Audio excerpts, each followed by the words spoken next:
오늘의 큐티 말씀은 히브리서 10장 26절부터 39절입니다. 제목, 처음 예수 믿었던 때를 떠올려보라. 먼저 앞뒤 문맥을 살펴보겠습니다. 로마의 박해로 인해 유대교로 다시 돌아가려는 그리스도인들에게 유대교의 제사에 대한 이야기를 꺼냅니다. 백성들의 죄를 씻기 위해 대제사장은 매년마다 속죄제를 드려야만 했습니다. 그러나 예수님은 십자가에서 단 한 번의 모든 죄를 씻으셨습니다. 히브리서 저자는 단 한 번에에 초점을 맞추고 있습니다.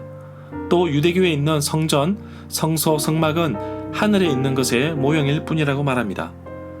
이 땅에서 제사는 동물의 피로 깨끗해지겠지만 예수 그리스도는 자신의 몸을 단 한 번의 드림으로 인해 모든 죄를 깨끗하게 하셨습니다. 히브리서 저자는 예수님께서 자신의 몸을 들여 완전한 제사를 이루신 것을 두고 이제는 옛 율법과 옛 제사는 폐지되었다고 말합니다. 그러면서 예레미야 31장 33절의 말씀을 인용하여 이제는 깨트릴 수 없는 언약을 마음에 새겨주시겠다고 말씀하고 있습니다. 유대교의 성소에 있는 휘장 역시 지성소와 구분을 짓는 역할을 하겠지만 죄인들은 접근조차 할 수가 없습니다. 그 휘장을 예수님께서 찢으셔서 하나님께 바로 나갈 수 있게 되었는데 히브리서 저자는 이 휘장을 예수님의 몸으로 비유하고 있습니다. 십자가에서 예수님의 몸이 찢어지실 때 휘장도 함께 찢어졌습니다. 하늘의 대제사장이신 예수님은 이제 완전한 제사를 이루셔서 우리가 하나님께 바로 나갈 수 있는 지성소의 길을 열어주신 것입니다. 유대교로 돌아가려는 그리스도인들에게 히브리서 저자는 경고합니다. 모이기를 더 힘써야 하는데 유대교로 돌아가면 결국 예수님께서 이루신 언약을 부정하게 되는 것이며 십자가에서 자기 몸을 제물로 바치신 것을 거부하게 되는 것이라고 경고하고 있습니다. 그래서 히브리서 저자는 유대교로 돌아가려는 그리스도인들에게 예수 그리스도를 처음 믿었을 때를 기억해 보라고 합니다. 그때도 적지 않은 고난이 있었지만 교인들은 서로 돕고 격려하는 가운데 돕고 이겼다고 말하고 있습니다. 용기를 잃지 않고 고난은 잠시뿐이라는 것을 말하고 있습니다. 문단을 나눠보겠습니다. 26절부터 31절은 구원의 길을 무시하는 죄, 32절부터 39절은 처음 믿었던 때를 기억하라. 26절에 보면 진리를 아는 지식을 받은 후 혹시 죄를 지으면 다시는 속죄하는 제사가 없다고 말씀하고 있는데 진정으로 예수 그리스도를 영접하고 제3에 대한 용서를 받았다면 다시는 죄를 지어서는 안 됩니다. 이 부분은 요한일서 1장 9절의 말씀과 상충하는 부분이 있습니다. 정리하면 우리가 어떤 죄를 짓더라도 예수 그리스도 앞에서 죄를 자백하면 용서함을 받습니다. 그러나 그 대가는 치러야 합니다. 법적인 책임이나 도의적인 책임도 져야 합니다. 이 구절은 히브리서 6장 4절부터 6절과 연결되어 있습니다.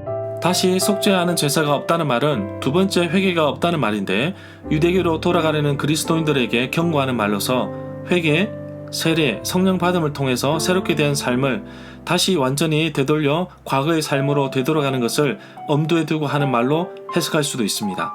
짐짓 죄를 범한다는 뜻은 개인적인 탈선, 잘잘못을 의미하는 것이 아니라 세례를 받고 예수 그리스도를 영접한 이후 주어진 은혜로부터 의도적으로 떠나는 것을 의미한다고 봅니다. 그래서 이것을 두고 믿음에서 타락이라는 표현을 쓰고 있습니다. 모이기를 피하였던 사람들 속에서 나타나는 현상으로 볼 수도 있습니다. 제사가 없다는 표현도 그리스도를 떠나 참된 제사가 없다는 뜻으로 해석이 가능하기도 합니다. 결국 26절부터 31절의 말씀은 히브리서 2장 1절부터 4절과 히브리서 6장 4절부터 6절에 주어지는 경고들을 다시 강화시키고 있음을 볼 수가 있습니다.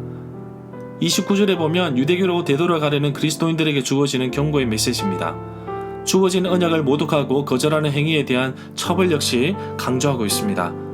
예수 그리스도를 짓밟고 거룩하게 하는 언약의 피를 부정하는 것은 성령을 욕되게 하는 것이라고 표현하고 있습니다. 무엇보다도 그런 사람들에게 형벌이 기다리고 있음을 기억해야 할 것입니다. 비록 심판이라는 무서운 것이 기다리고 있으나 또한 하늘의 새길 우리의 산 소망이 예수 그리스도임을 잊어서는 안 될 것입니다. 우리가 비록 잘못을 하였지만 우리 죄를 고백하고 하나님께 나아가면 되는 것입니다. 히브리서 6장 6절 하반절에서는 하나님의 아들 예수 그리스도를 다시 십자가에 못 박아서 드러내놓고 욕하게 한다고 표현하고 있습니다. 이 땅의 제사장들도 염소와 황소의 피로 제사를 드리고 붉은 암송아지의 죄를 통해 부정한 자를 정결케 하지만 우리는 예수 그리스도의 피로 영원히 정결함을 받은 자들입니다. 그래서 그 은혜를 잊어서는 안 될 것입니다. 다시 유대교로 돌아가는 행위는 우리 양심을 죽은 행실에서 깨끗하게 하신 예수 그리스도의 피를 부정하는 것이 될 수 있다는 사실을 잊어서도 안 됩니다. 35절부터 36절에 보면 큰 고난 뒤에 큰 상이 있음을 말하고 있습니다. 히브리서 2장 2절 하반절에서도 범죄함과 불순종에 대한 공정한 보응이 있다고 말씀하고 있습니다. 히브리서 11장 26절에서도 그리스도를 위하여 받는 수모를 애굽의 모든 보화보다 더 큰 재물로 여겼으니 이는 상주심을 바라봄이라고 말씀하고 있습니다. 큰 상이 있기에 우리는 기다릴 필요가 있는 것입니다. 하나님의 뜻을 행한 후에 약속을 받을 수 있기 때문입니다. 히브리서 저자는 이 인내를 히브리서 12장 1절부터 7절에서 믿음의 경주로 표현하였습니다. 하나님께서는 우리가 모든 선한 일을 온전하게 행하기를 바라고 계십니다. 자기 뜻을 행하게 하시고 그 앞에 즐거운 것을 예수 그리스도로 말미암아 우리 가운데 이루시고 행하시기를 바라고 계십니다. 38절에 보면 의인은 믿음으로 말미암아 사는 것입니다. 이 구절은 하박국 2장 4절과 로마서 1장 17절과 갈라디아서 3장 11절 그리고 히브리서 10장 38절에 나옵니다. 그러나 바울이 동일한 구절을 로마서 1장 17절에 인용하였지만 로마서와 다르게 여기에서는 믿음의 신실성을 다루고 있습니다. 이 구절은 35절과 관련이 있다고 봅니다. 메시아의 오심을 말하는 하박국 2장 3절의 말씀을 헬라어 번역에 따라 인용한 것이라고 봅니다. 35절의 신뢰, 담대함과 36절의 인내가 영생의 목표로 인도한다는 것을 말하고 있습니다. 의인은 문맥상 하나님께 신실성을 유지하는 사람이라고 볼 수 있습니다. 절마다 상세한 설명과 구절에서 그리고 핵심 내용과 중심 줄거리는 네이버 블로그에 올려져 있습니다. 내게 주시는 교훈입니다. 예수 그리스도를 오실 분이라고 말씀하고 있습니다. 2000년이 지난 지금 이 순간에도 진행형입니다. 그런데 왜 이리 더딘 것일까요? 그것은 한 영혼이라도 더 구원하시기 위해 하나님께서 기다리시기 때문입니다. 그러므로 그리스도인들은 종말신앙, 재림신앙의 삶을 살아야 합니다. 이 땅에서의 고난은 정말 잠깐뿐입니다. 하나님은 뒤로 물러난 사람들을 기뻐하지 않으십니다. 나의 삶을 뒤돌아보면 신앙적으로 퇴보하고 있는지 아닌지 살펴보기를 원합니다. 정말 하나님이 기뻐하시고 하나님 앞에서 내가 성장하는 삶이 되기를 소망합니다. 어려운 상황, 힘든 고난이 닥쳐지면 좌절하기가 쉽습니다. 저 자신도 예외가 아닙니다. 아내가 많이 아팠던 때가 있었는데 여러 가지 일로 포기하기 직전까지 이르렀습니다. 어려움이 닥쳐지면 믿음이 흔들리기 마련입니다. 목사라고 예외가 없습니다. 사탄이 수없이 흔들고 무너뜨리게 하고 다시는 일어서지 못하도록 꽉 밟아버립니다. 그러나 나는 알고 있습니다.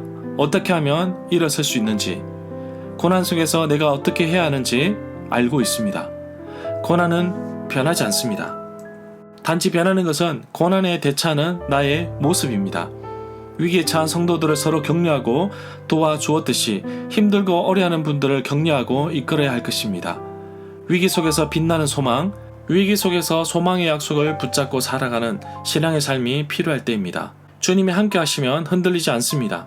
나의 믿음이 퇴보하지 않습니다. 오늘도 더욱 성장하고 인내하고 참고 기다리며 하나님의 뜻을 이루도록 수고하는 하루가 되기를 간절히 소망합니다.